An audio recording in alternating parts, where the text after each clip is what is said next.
বিশেষ অতিথি বইমেলা উৎসব মুখর পরিবেশে পাবনায় ফেব্রুয়ারি ভাষার মাস স্মরণে উদ্বোধন হল মাসব্যাপী ২১শে বইমেলা।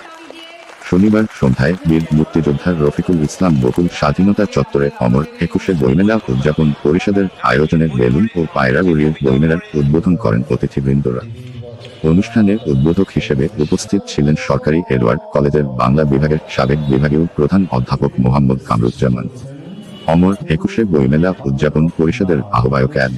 মাকসুদুর রহমান মাসুদ খন্দকারের সভাপতিত্বে ও অমর ২১শে বইমেলা উদযাপন পরিষদের সদস্য সচিব ডা আহমেদ মোস্তফা নোমান সঞ্চালনায় প্রধান অতিথি হিসেবে উপস্থিত ছিলেন সরকারি এডওয়ার্ড কলেজের অধ্যক্ষ অধ্যাপক মু. আব্দুল আওয়াল মিয়া।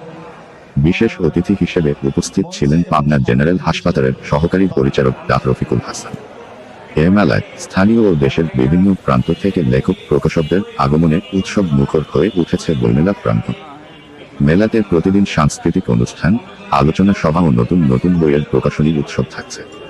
প্রতিদিন সকাল 11টা থেকে রাত 9টা পর্যন্ত মেলার কার্যক্রম চলবে বলে জানা গেছে। এবারে গীতা পাঠ করছেন সাগর মজুমদার। আমার মঞ্চে এবং সামনে উপবিষ্ট সবাইকে এবং একটা বই